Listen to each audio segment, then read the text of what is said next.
Don't go too far.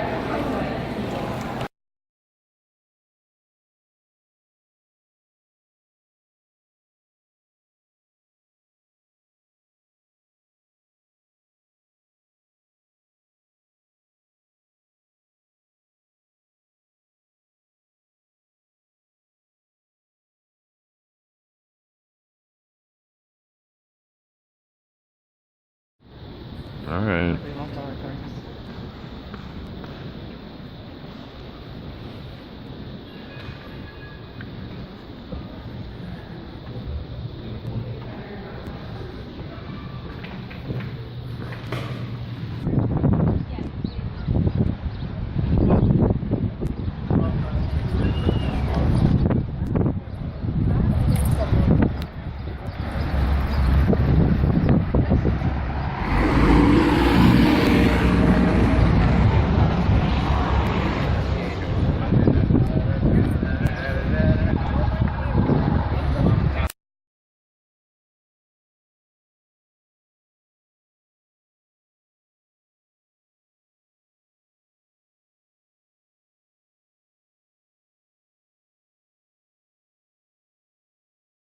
That he's stuck in traffic because they have it shut off.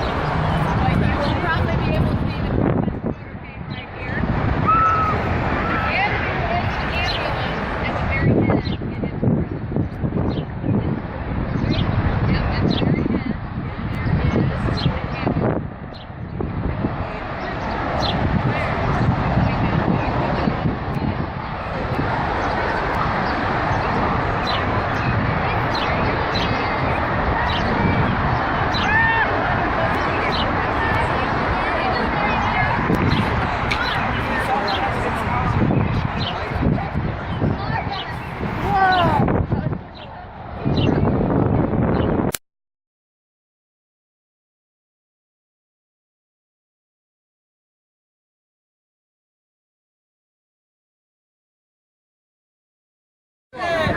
You're so happy to be here.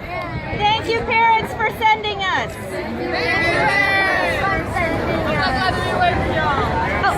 We'll leave that part out. All right. Joey and Johnny, I'm going to get a picture.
No, está bien por el sol. Manchita, ¿eh? Traemos todo.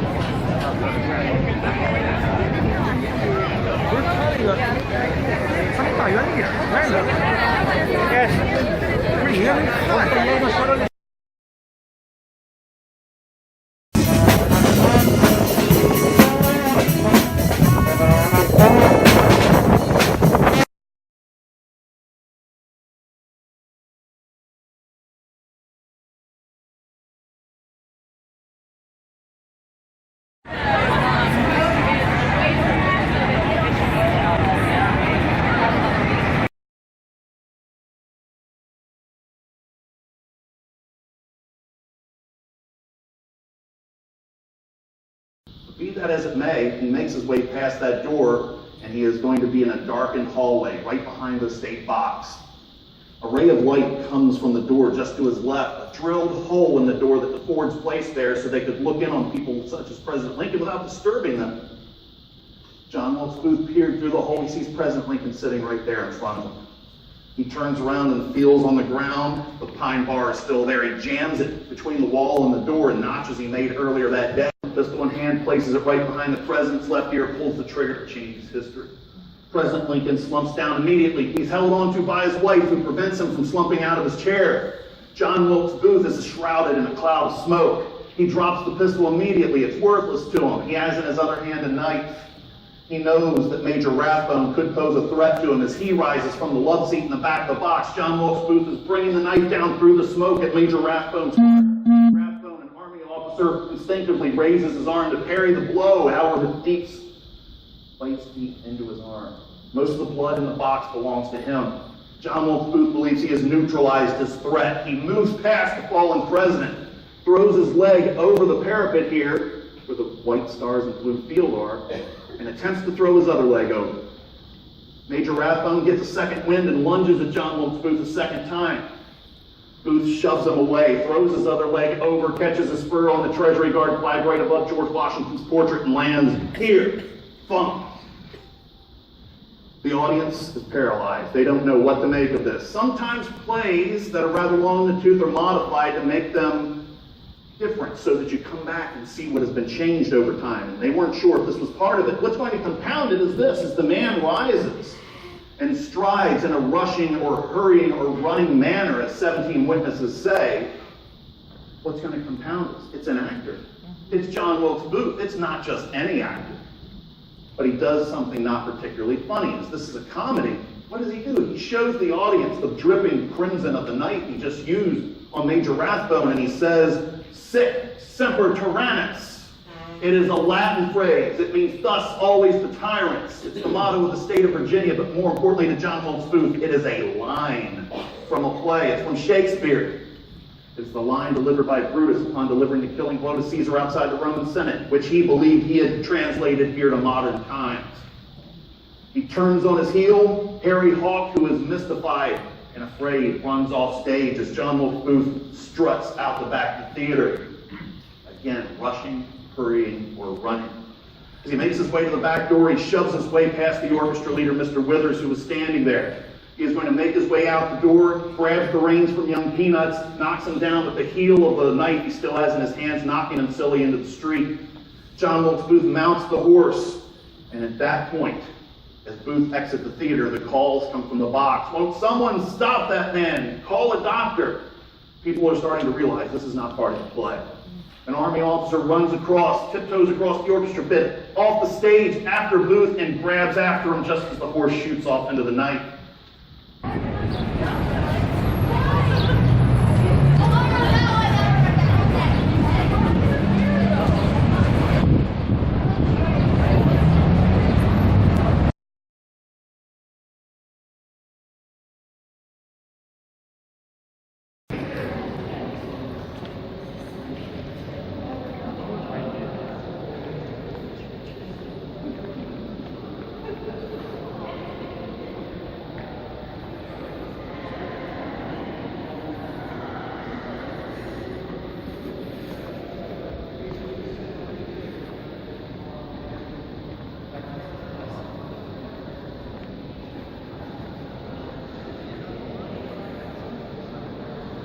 Let's start sitting right in here.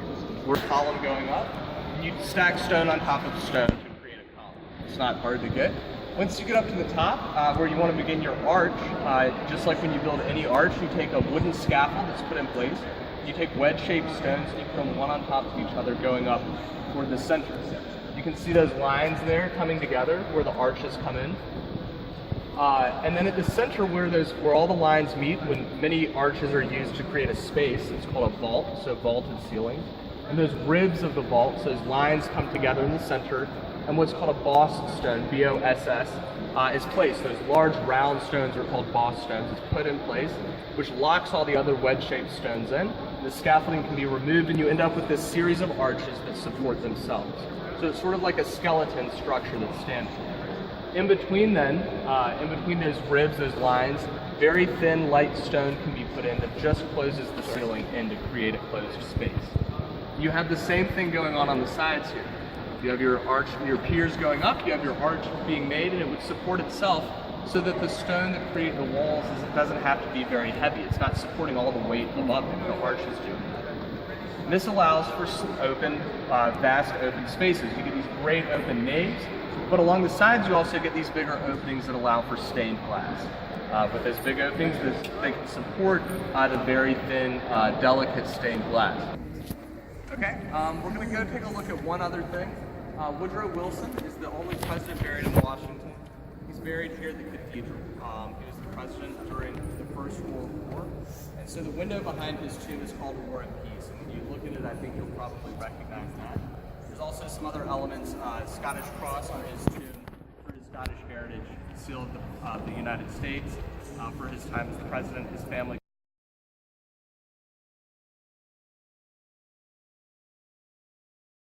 Some of the coats of arms that you'll see, sometimes they are family coats of arms around here. A lot of times there might be ones representing Episcopal seminaries or the diocese of the Episcopal Church being represented in that. So this area behind us is called the choir. It's where the choir would sit, carved of oak. And you can see the enormous organ, the pipes on both sides. It's placed in the console, that rectangular box there on the left.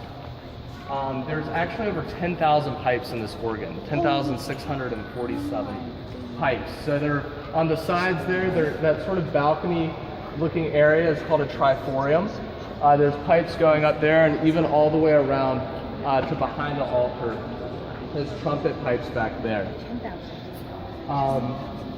You can also get a pretty good perspective of the length of the nave. Like I said, I think earlier, it's about 1/10 of a mile long, or 2 football fields.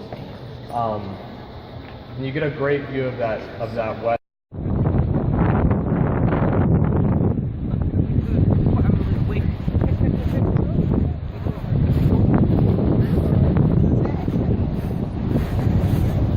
A big tower right here in front of us. Okay? It's got 4 sides. It's got a side like that, a side at the back, a side here, and then this side right here. As you're looking at it. And you're going to act like you're going to look straight on. You're going to hear, and then there's a smaller one in the middle. Okay, you see the smaller one? Yeah. Come down to where it goes like this, and the head on the right-hand side is Darth Vader. Oh, I see it. Oh, I can see it here. Okay. Now, if somebody doesn't see it, help them find it. I need help. And there's one on the right.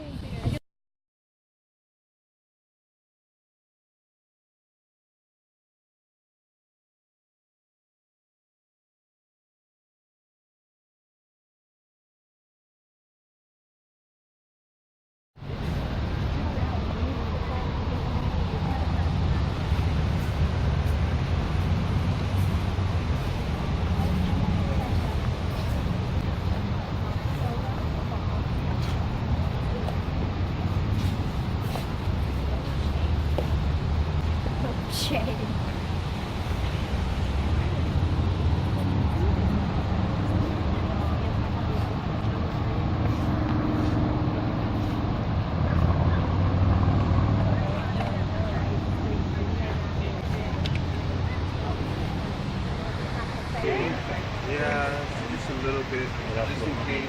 Okay, let's. That's probably one of them.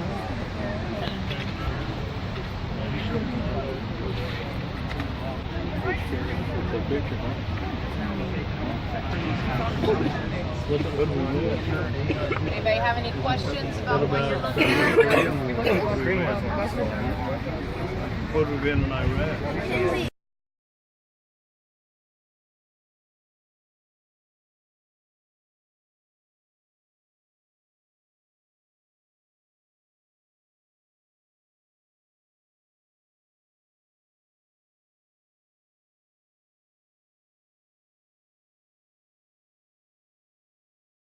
Okay. Now stay right where you are. Close your eyes if you need to for now. This is your eye rest time. Wait a minute, I can't see Isaac. Isaac. Step out just a little bit. What? Step out just a little bit. There you go. Isaac, no, I think you're fine. Come back in between. Come back.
positive on that is if you get up there and it breaks down, you are one of the few that will be able to walk down all those steps. So that's a positive. Other thing I like to point out is because it was an eyesore and now you look at it in its beauty, that you take something in your life that might be an eyesore.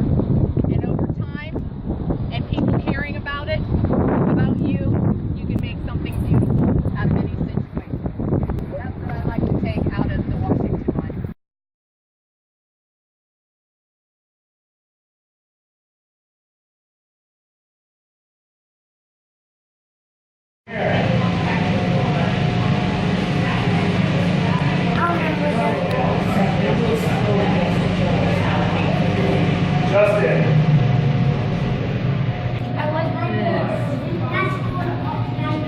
It's only that far away, Dad. We can take a taxi there.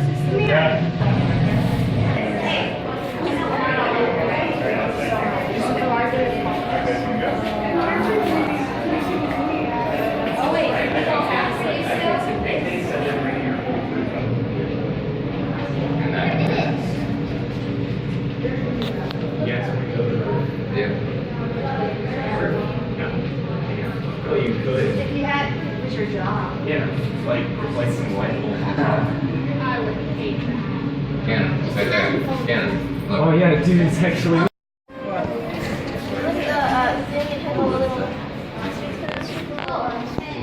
Is this cool, guys, or what? Sure. Yes. Cool. Yes. I was thinking about building one.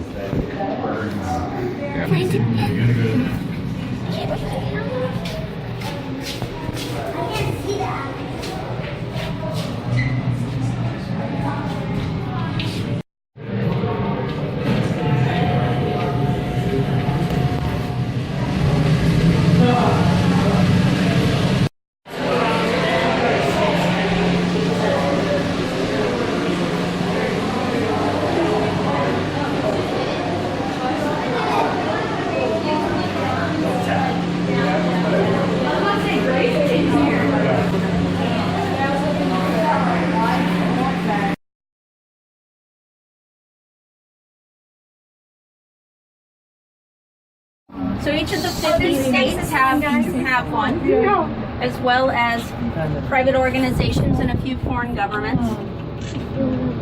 Oops, sorry. How many of you guys have participated in a fundraiser before? Yeah. Anybody with kids? So how many of you guys have seen the Buy a Brick, the one where you get your name on the brick? Well, that's what you're looking at here. This is the original Buy a Brick fundraiser. The Washington Monument Society, when they started construction in 1848, were the largest commemorative stones here, but look at the background stones as well. Those are significant. What year did they do the, From 1848 to 1854 was when they did the fundraising portion. They continued to receive commemorative stones after that. But in 1854, the Washington Monument Society went out of business. Monument actually sat for 22 years without construction. So, anybody notice anything different about those background stones? They were dark.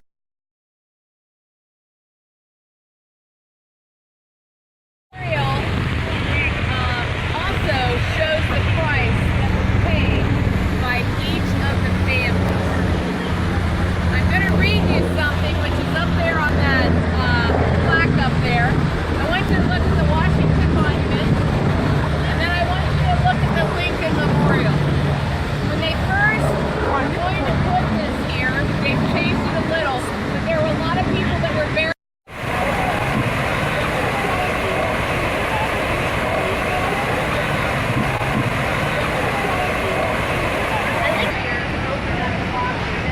It also gave her peace of mind to help in the war effort and to keep boys and like her son